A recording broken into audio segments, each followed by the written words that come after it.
When I spoke to him on the phone, he had just returned home to his village in the northern state of Rajasthan from neighboring Gujarat, where he worked as a mason, Saudak Biswas, BBC India correspondent reported. In the rising heat, Gautam Lal Meena had walked some 300 kilometers, 186 miles, on macadam in his sandals in the rising heat. He said he had survived on water and biscuits. In Gujarat, Mr. Meena earned up to 400 rupees, $5.34, £4.29 a day, and sent most of his earnings home. Work and wages dried up after India declared a 21-day lockdown with 4 hours notice on the midnight of 24 March to prevent the spread of coronavirus. The shutting down of all transport meant that he was forced to travel on foot. I walked through the day and I walked through the night. What option did I have? I had little money and almost no food, Mr. Meena told, his voice raspy and strained. He was not alone. All over India, millions of migrant workers are fleeing its shuttered cities and trekking home to their villages. These informal workers are the backbone of the big city economy, constructing houses, cooking food, serving in eateries, delivering takeaways, cutting hair in salons, making automobiles, plumbing toilets and delivering newspapers, among other things.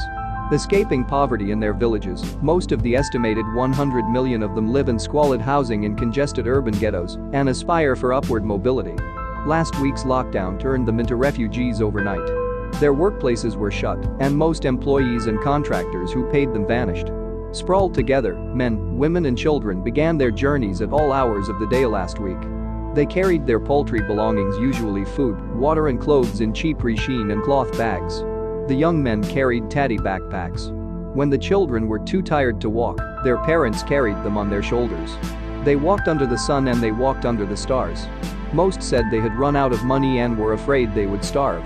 India is walking home, headlined the Indian Express newspaper. The staggering exodus was reminiscent of the flight of refugees during the partition in 1947. Millions of bedraggled refugees had then trekked to East and West Pakistan in a migration that displaced 15 million people. This time, hundreds of thousands of migrant workers are desperately trying to return home in their own country. Battling hunger and fatigue, they are bound by a collective will to somehow get back to where they belong. Home in the village ensures food and the comfort of the family, they say. Clearly, a lockdown to stave off a pandemic is turning into a humanitarian crisis. Among the teeming refugees of the lockdown was a 90-year-old woman whose family sold cheap toys at traffic lights in a suburb outside Delhi. Kajoti was walking with her family to their native Rajasthan, some 100 kilometers, 62 miles, away. They were eating biscuits and smoking beedis, traditional hand-rolled cigarettes to kill hunger. Leaning on a stick, she had been walking for 3 hours when journalist Salik Ahmed met her. The humiliating flight from the city had not robbed her of her pride. She said she would have bought a ticket to go home if transport was available, Mr. Ahmed told. Others on the road included a 5-year-old boy who was on a 700 kilometers, 434 miles journey by foot with his father, a construction worker, from Delhi to their home in Madhya Pradesh state in central India.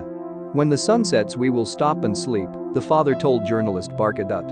Another woman walked with her husband and 2.5-year-old daughter, her bag stuffed with food, clothes and water. We had a place to stay but no money to buy food, she said. Then there was Rajneesh, a 26-year-old automobile worker who walking 250 kilometers, 155 miles, to his village in neighboring Uttar Pradesh. It would take him 4 days, he reckoned. We will die walking before coronavirus hits us, the man told Ms. Dutt. He was not exaggerating. Last week, a 39-year-old man on a 300 kilometers, 186 miles trek from Delhi to Madhya Pradesh complained of chest pain and exhaustion and died, and a 62-year-old man, returning from a hospital by foot in Gujarat, collapsed outside his house and died. 4 other migrants, turned away at the borders on their way to Rajasthan from Gujarat, were mowed down by a truck on a dark highway.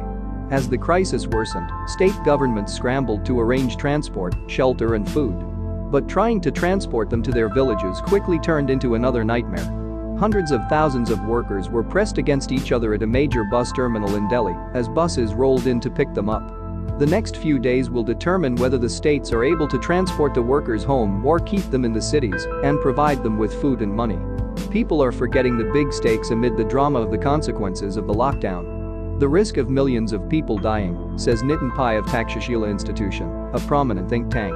They're too likely the worst affected will be the poor.